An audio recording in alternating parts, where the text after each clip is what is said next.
In this video, we are going to look at another very simple simulation. Now, let's assume we have Kofi's device, Ahmed's device, and let's assume they are all in the same office. And there is another device here. So let me use this. Let me use this representing, let's say, this is also Kojo's device. Now, remember, Kojo's device is supposed to have an IP that is unique in this network. Kofi is already having this IP. Amma is already having another IP that is different. Now we need to assign an IP to Kojo.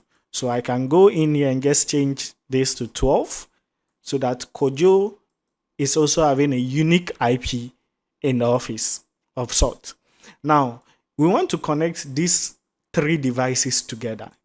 Now in networking, we can just pick up our cable and connect this and connect this. You can see it's even telling you no connectors available because that cannot be done.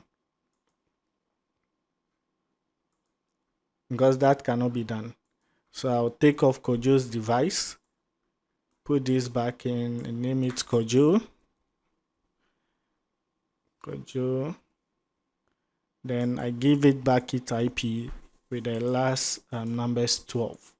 Now, to connect all these devices, the reason why we don't do that is if I'm actually connecting, if I connect all these three together and I want to send data to Kofi, the data will be sent to both Kofi and Amma at the same time, which I don't want. I want the data to be able to go to one particular device.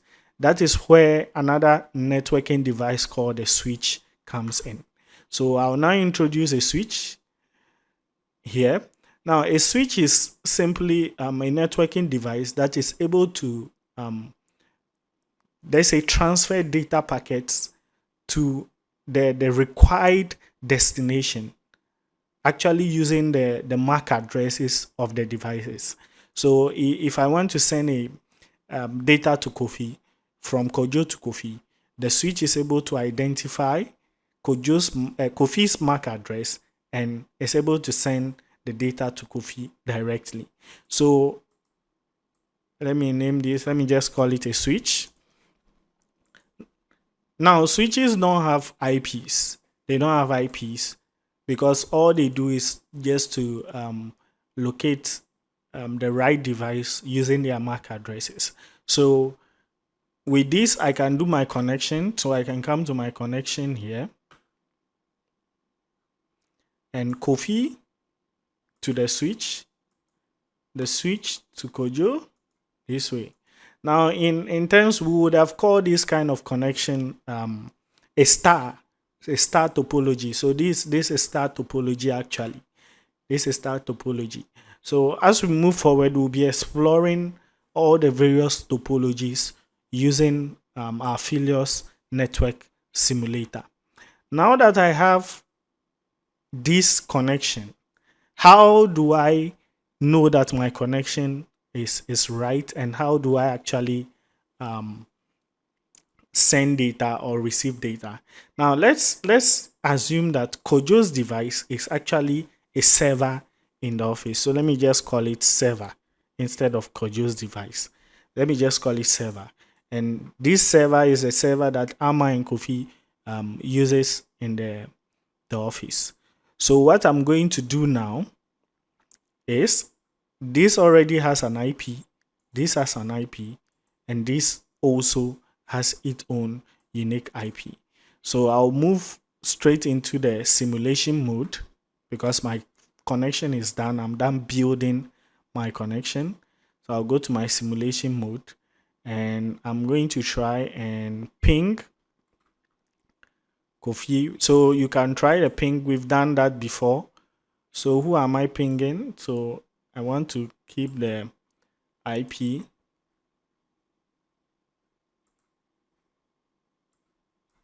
So let me ping the server. Let me use Amma to ping the server. So I'll come to my software installer. I'll install my command line. Then I'll say ping, and the IP for the server is 192.168.0.12. So let me see what happened. You can see it pinging here, pinging here. So 4 packets transmitted, 4 packets received 0% packet loss. So our network is right. Now you can see what happened. If you study very well, we didn't see it happen. So you can adjust the speed here. And let me try pinging again so that we see how slow it moves. So ping, we are pinging the server, which is 192.168.0.12. So we ping, so you can see it moving in here. So do you see this is slower? Yes. So now Amma can connect to the server. Kofi can also ping the server. Now this time round, we are going to try something different. We are going to install what we call a server side or a server client on the server device, and install another on the Kofi's device or Ame's device to see if they can actually send data to Kofi or Ama. So I'll click on server.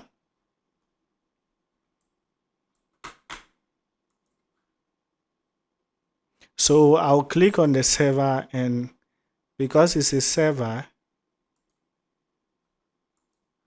okay, so I think its interface is already open. Because it's a server, I'll install Echo Server to it.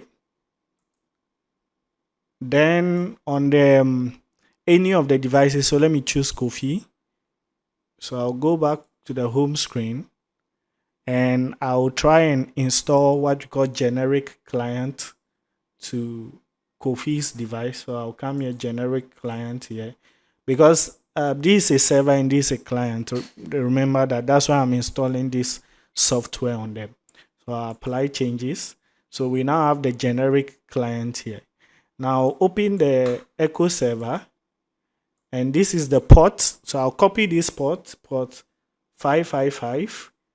Then I'll click on start to start my server. Then I'll come here and click on my generic client. Okay, so this port is already, the port number is already entered there. But what I need now is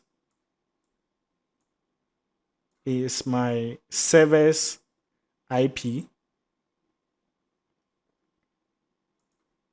Yes, so I need my server's IP in here to be able to connect to the server.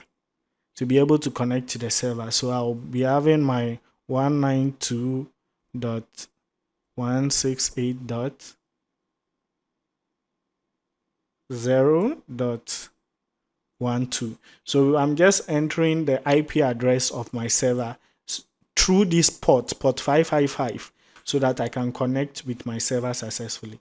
So now when I click on connect, you can see it says server connected. You can see that the connection have now been established. Now I can try something by sending message to let's say my server. So I can just say hello class, and when I send hello class, you can see it has been received here. Hello class have been received. That data has been received. I can try another one. Hope you are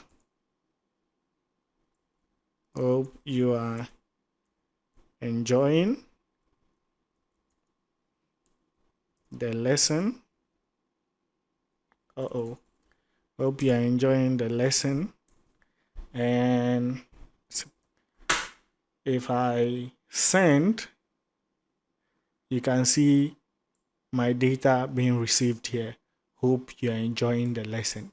So something like this can actually be used to simulate a network during your lessons to help your students really understand what goes on, even without disassembling the physical devices. Now let's try and check. Let's try and check the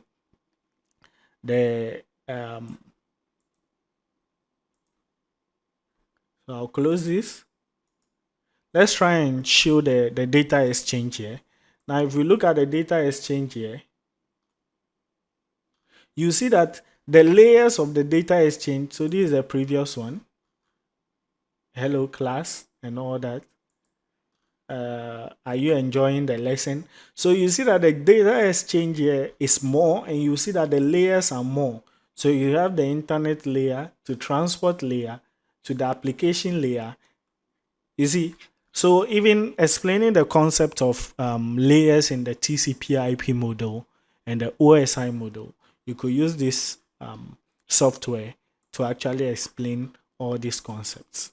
So if you come now, if I click this, you could see all the layers: a network layer, internet layer, and the transport layer. So this is like a summarized form of the OSI model, which is the TCP/IP model, which has 5 layers. If you study what we have here, it's only ending at the first three layers, and these first 3 layers actually represent presentation layer in the OSI model. I hope you enjoy this, and if you have any question, don't hesitate to drop it in the comments below, and do subscribe so that anytime I drop videos, you get you get the videos firsthand and get to learn, and let's make this world a better place together.